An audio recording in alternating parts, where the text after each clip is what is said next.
superintendent of schools and the Board of Education and staff in Lopatcong Township to help the Lopatcong School District complete its school safety and security plan on or before October 15, 2012.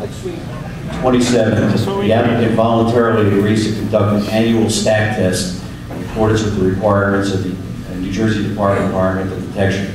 The stack test shall be conducted by a third party and shall be witnessed by representatives of the New Jersey Department of Environmental Protection and Warren County Health Department. 28, the applicant shall not, nor permit others to store any equipment or materials nor park any vehicles within the road right-of-way.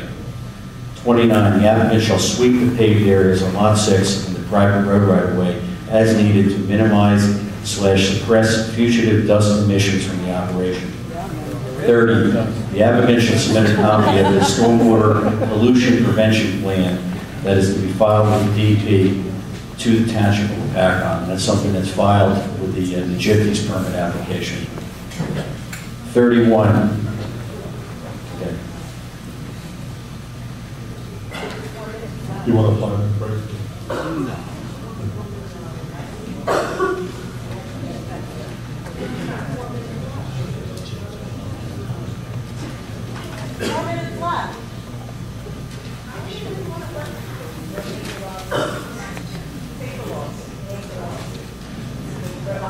Yeah, thank you very much. 31, the applicant shall enter into an agreement with the Warren County Health Department to allow the Health Department to conduct periodic inspections during the course of each year while the plant is in operation to verify compliance with air and noise regulations. All costs associated with the agreement shall be borne by the applicant. The agreement must be in place prior to the asphalt plant being placed into operation.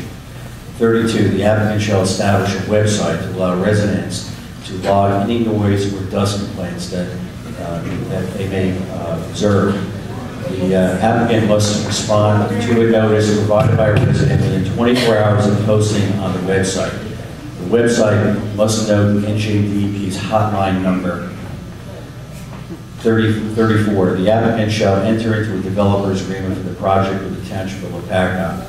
No construction of any structure shall be permitted until such time as the agreement is consummated between the applicant and the township. I've added a couple here before I get to the last one. Applicant shall use washed gravel in the production of asphalt to the extent possible. I believe that was testified to.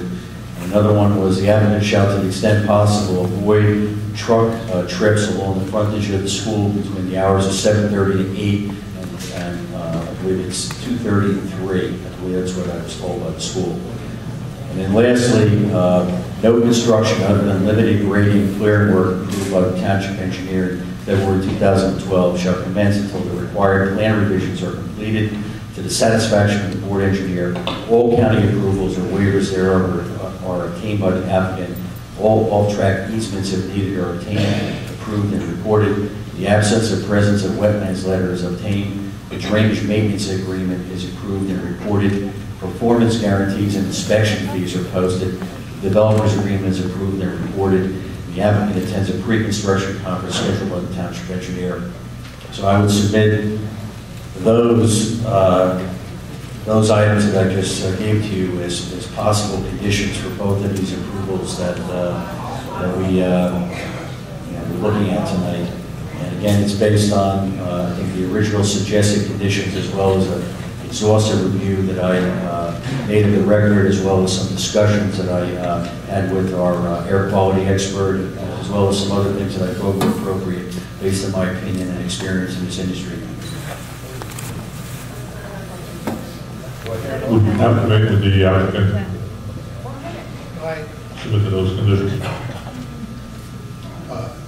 I believe the applicant has already indicated willingness to submit to those conditions, and if I may say so, just given the, as somebody referred to earlier, highly litigious environment under which we're all operating, not to impose my thought process on you, but I might suggest, if your counsel agrees, that at least the person who made the motion and the seconder agree to amend with those conditions now that they've been stipulated and outlined or part of the record, and perhaps you may wish to revote with the conditions, because I think the vote before may not have had the benefit of the full dissertation of those conditions. Exactly. Why don't we just revote?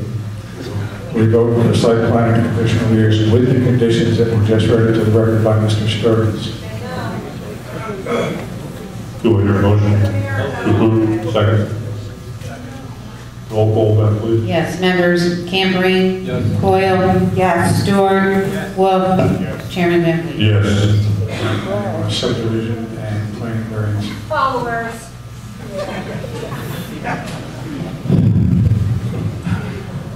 All right, we need a motion for a subdivision and planning variance requested by the applicant. Preliminary and final subdivision.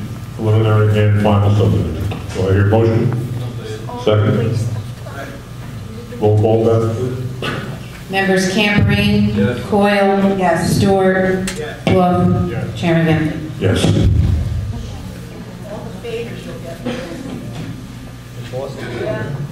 Further comments? If not, I'll entertain a motion to adjourn the meeting. Yes, you deserve. You're all for rock. I hope it was all worth it. Yes, second.